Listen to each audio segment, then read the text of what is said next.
भारत की भाषा में आप सबका स्वागत है दोस्तों। आज हम बात करेंगे हमारे साहब बहादुर डोनाल्ड ट्रंप के बारे में कि क्या वो अमेरिका के दोस्त हैं या अमेरिका के दुश्मन हैं, अमेरिका का अच्छा चाहते हैं या अमेरिका का बुरा चाहते हैं।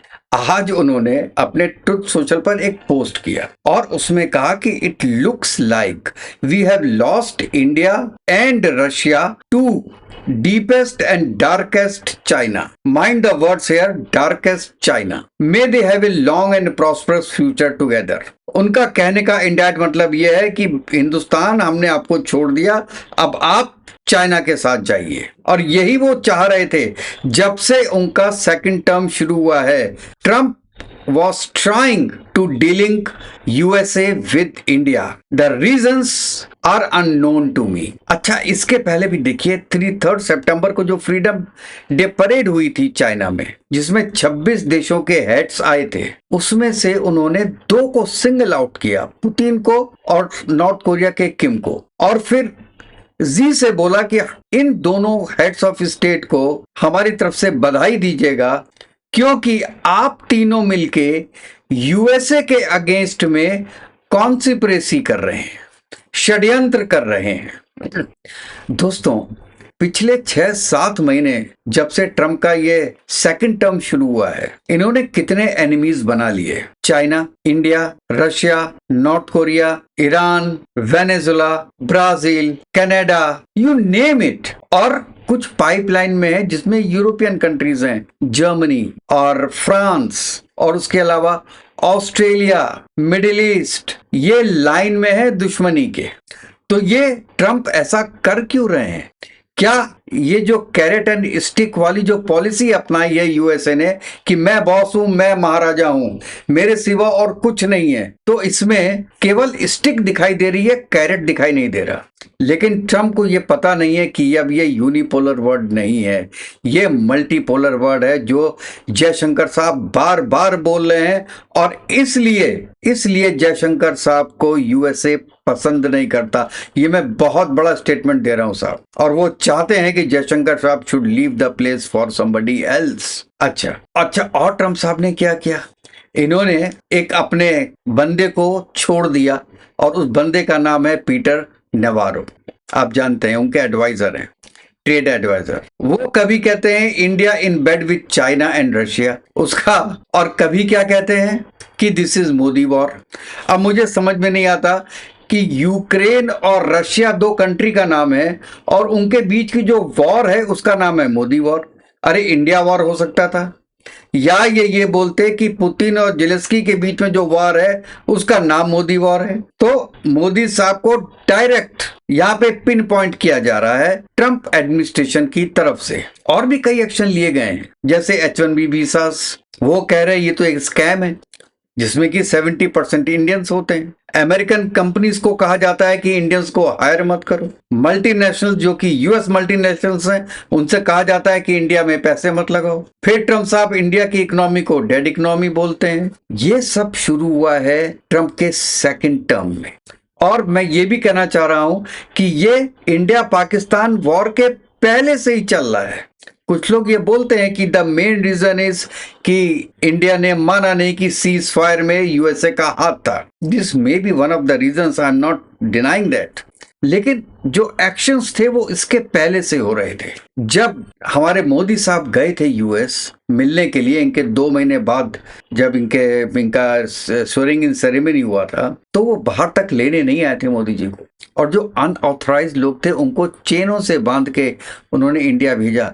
तो तभी से इन्होंने एक्शन शुरू कर दिया था ट्रंप ने कि इंडिया को रिएक्ट करे तो इनको बहाना मिले। इंडिया ने रिएक्ट नहीं किया। जब इंडिया ने रिएक्ट नहीं किया तो इन्होंने जो अपना एक्शन है वो बढ़ाते रहे हल्के हल्के, कि कभी तो रिएक्ट करेगा। इसके जो कुछ रीजंस जो मुझे समझ में आ रहे हैं वो हैं ट्रंप का एक पर्सनल गेन, जो कि आपको पता होगा कि इनका फैमिली बिजनेस है क्रिप्टो का, वर्ल्ड लिबर्टी फाइनेंशियल के नाम से, और वो आज की उसकी वैल्यू $5 बिलियन हो गई है बिकॉज ऑफ पाकिस्तान। तो maybe this is some setting between Pakistan and USA कि हम आपको हवाई अड्डे भी देंगे, अपने आपको चाइना के अगेंस्ट में सपोर्ट भी करेंगे discreetly. If you want to do anything in Afghanistan we are there for you, if you want anything against India we are there for you. क्योंकि ऑपरेशन सिंदूर के तुरंत बाद ऐसा लगा कि डोनाल्ड ट्रंप पाकिस्तान के साथ खड़े हैं। आपको ऐसा नहीं लगा? क्यों? क्योंकि शायद I cannot be sure on that, this is a deliberate attack on India which was carried out by Pakistan, influenced by maybe CA और मिस्टर ट्रंप। और ये कहा गया होगा कि ठीक है साहब, हम आपका 3 या 4 बिलियन डॉलर आपके वर्ल्ड लिबर्टी फाइनेंशियल में, जिसमें 15% स्टेक ट्रंप साहब का है।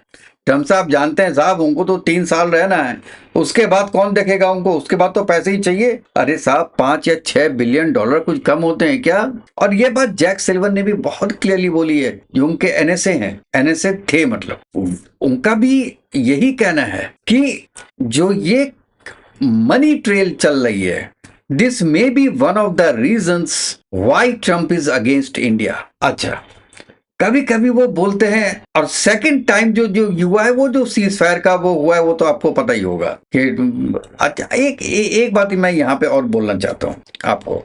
अकल नहीं है क्या ट्रंप को? वो इंडिया से बोलते हैं कि आप मान लीजिए कि हमने मीडिएट कराया, सीज फायर कराया, यही कहना चाह रहे हैं ना? अच्छा, 1% मान भी लीजिए कि यूएस ने कराया, 1%, इंडिया क्या एडमिट कर लेगा? इंडिया एडमिट नहीं कर सकता। वो इसलिए एडमिट नहीं कर सकता है क्योंकि इंडिया कहता है कि इंडिया और पाकिस्तान के बीच में जो भी समझौते होंगे वो बायलैटरल होंगे एज पर शिमला एग्रीमेंट। और अगर इंडिया वो ये मान लेता है कि यूएस का इंटरवेंशन हुआ था, तो शिमला एग्रीमेंट खत्म हो जाएगा। उसके बाद ट्रंप क्या करेगा? उसके बाद ट्रंप कश्मीर लेके आएगा। और यहां पे आते हैं जनरल मुनीर, वो सब कुछ करने को तैयार हैं, केवल कश्मीर पे मीडिएशन चाहिए यूएसए का। और अगर अगर अगर बाई चांस इंडिया मान जाता किसी तरीके से भी कि हाँ आपने मीडिएशन किया है, तो Shimla agreement null and void हो जाता, और फिर नेक्स्ट टर्म था कश्मीर पे मीडिएशन यूएसए का। ये मुझे लगता है एक बहुत बड़ा खेल होता आसिम मुनीर का और ट्रंप का, जो कि फेल होता हुआ नजर आ रहा है। अरे इंडिया जैसी इकोनॉमी को, जिसका आज ग्रोथ रेट 7.8 है, उसको तुम डेड इकोनॉमी बोलते हो। और आज की आईएमएफ की रिपोर्ट है साहब, मोदी की भी रिपोर्ट है, वो वाला मोदी नहीं, मोडीज की, रिसेशन में जा सकता है यूएसए। आप तो यूएसए में, आप तो रिसेशन में जा रहे हो, और हमसे कह रहे हो, हिंदुस्तान से कह रहे हो कि आपकी इकोनॉमी डेड है, डेड है। तो सुबह से शाम इंडिया के बारे में ही क्यों बात करते रहते हो? डेड है ना, खत्म करो उसको। हमको तो रियली कभी कभी इतना प्राउड होता है हिंदुस्तानी होने पे आजकल, कि पूरी दुनिया में इंडिया को छोड़ के कोई बात ही नहीं हो रही। जितनी भी वार्स हैं वो सेकेंडरी हो चुकी हैं, चाहे वो गाजा और इजराइल की हो, यूक्रेन और रशिया की हो। इंडिया ने ऑयल लिया, नहीं लिया, कितना लिया, क्या लिया, इस पे भी खूब बातें हो रही हैं, लेकिन बातें हो रही हैं। कोई भी चैनल, फॉरेन चैनल 2 घंटे में एक बार इंडिया की एक न्यूज दिखा रहा है, ये बहुत बड़ी बात है। पहले तो महीनों में इंडिया की न्यूज नहीं आती थी। तो इंडिया सडनली इतना इंपॉर्टेंट क्यों हो गया? डोनाल्ड ट्रंप साहब आपने बना दिया, इंडिया को इंपॉर्टेंट बना दिया। इंडिया को इंपॉर्टेंट आपने बना दिया। पूरी दुनिया ये देख रही है कि जो आपने एक फॉल्स नैरेटिव बिल्ड किया है इंडिया के चारों तरफ, कि इंडिया क्रूड ऑयल लेता है रशिया से, इसलिए हम 50% टैरिफ लगा रहे हैं। दुनिया समझ गई है कि आप सोच कुछ रहे हैं और कर कुछ रहे हैं, और हो कुछ और रहा है, जो शायद आपके और आसिम मुनीर के अब हाथ में नहीं है, और ना ही आपने जो ये बंदा छोड़ा हुआ है नरवाओ, उसके बस का कुछ रह गया है। ऐसे ही बोलते रहेंगे वो भी और आप भी। और आप ये सोच रहे हैं कि आप ये बोल के कि वी लॉस्ट इंडिया, यूएसए क्या इंडिया को लूज कर लेगा? ना यूएसए ये अफोर्ड कर सकता है इंडिया को लूज करना, ना इंडिया ये अफोर्ड कर सकती है यूएस को लूज करना। बहुत साझेदारी चीजें हैं दोनों आपस में, lot of things are in common मैं कॉमन चीज बताने लगूंगा तो एक वीडियो पूरा और बन जाएगा। आपके तो 3.5 साल है, पैसे कमाओ, निकल जाओ। एक ने जब हवाई जहाज दे दिया, दूसरे ने सोने का मोबाइल दे दिया, तीसरे ने कुछ दे दिया, चौथे ने कुछ दे दिया। आप लेके ऐश करो और 3.5 साल के बाद निकल जाना। इंडिया को उसी जगह रहना है, यूएस को भी उस जगह रहना है। और आज भी ट्रेड नेगोशिएशंस चल रहे हैं, डिफेंस की डील्स हो रही हैं। इंडिया का मैन पावर जा रहा है यूएस, कम हो गया 8%, लेकिन जा रहा है। लेकिन उसका फायदा कौन उठा रहा है? जर्मनी, ताइवान, फ्रांस और रशिया। रशिया में तो कहते हैं 20 लाख उनको वर्कमैन चाहिए इंडिया का, स्किल्ड एंड अनस्किल्ड। आपकी किसको जरूरत रह जाएगी और यूएस की किसको जरूरत रह जाएगी? और this will be A detrimental for USA.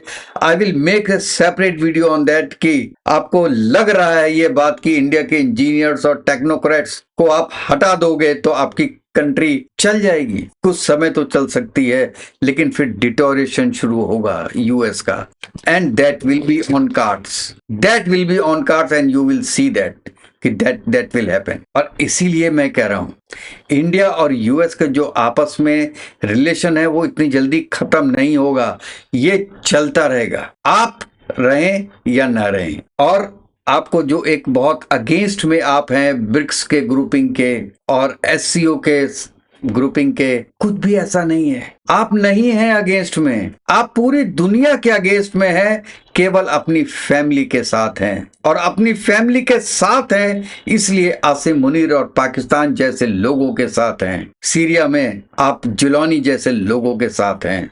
आप एक डिक्टेटर्स के साथ खड़े हैं। क्यों? क्योंकि डिक्टेटर्स आपकी बात को यस करने में टाइम नहीं लगाते, लेकिन इंडिया जैसी डेमोक्रेसीज में आप यस नहीं कहलवा सकते। अगर इतनी बड़ी डेमोक्रेसी में 140 करोड़ लोगों की डेमोक्रेसी में अगर उनका हेड ऑफ द स्टेट मतलब हमारे प्राइम मिनिस्टर मोदी अगर थोड़े से भी वीक दिखाई दें, so he is going to lose the elections and his party will be ruined। और ये चीज, छोटी सी चीज आपको समझ में नहीं आई कि you can not treat India the similar way what you treat Pakistan. Pakistan में एक आदमी ने जो बोल दिया वो फाइनल है, नोबडी विल क्वेश्चन। आज पता चला है कि आसिम मुनीर के वाइफ और 3 बेटियों को यूएस की सिटीजनशिप मिली है 10 दिन के अंदर। क्या पाकिस्तानियों की सोच है? लोग देख रहे हैं कि ये भी चले जाएंगे। अभी 27 तक तो ऑलरेडी इनका अब तो 5 साल का हो गया टर्म, 3 साल का कंप्लीट हो जाएगा, 2 साल और, तो 27 तक तो वैसे ही हैं। उसके बाद भी 5 साल मिल जाए बात अलग है, लेकिन अपना इंतजाम करके रख लिया कि अगर कुछ इंट्रोवर्ट इंसिडेंट होता है तो यूएस चले जाएंगे। और ये साहब ट्रम्प साहब ने काम किया होगा, नहीं तो 10 दिन में किसको मिलता है साहब सिटीजनशिप। तो दोस्तों आप बताइएगा कि आप इसके बारे में क्या सोचते हैं कि ट्रम्प क्यों कर रहा है। मैंने जो आपको बताया वो मेरी थिंकिंग है कि maybe this is the reason. उसके अलावा क्या रीजंस हो सकते हैं? टॉप रीजन, क्योंकि रीजन एक ही होगा, 10 रीजन नहीं होंगे कि मोदी ने गलत बोल दिया, मोदी नहीं आया, फलाना डिमा के 10 रीजन हैं। लेकिन टॉप रीजन क्या हो सकता है कि वो नहीं चाहता, ट्रंप नहीं चाहते कि इंडिया यूएसए की दोस्ती बनी रहे। वो क्यों इंडिया को साइड लाइन करना चाहते हैं? किसी न किसी तरीके से येन केन प्रकारेण बोलते हैं ना, अलग करना चाहते हैं। क्यों करना चाहते हैं? उसका टॉप रीजन क्या है? कमेंट्स में दोस्तों जरूर बताइएगा। तो नेक्स्ट वीडियो में मिलते हैं, तब तक के लिए जय हिंद, जय भारत, वंदे मातरम। खुश रहिए, स्वस्थ रहिए।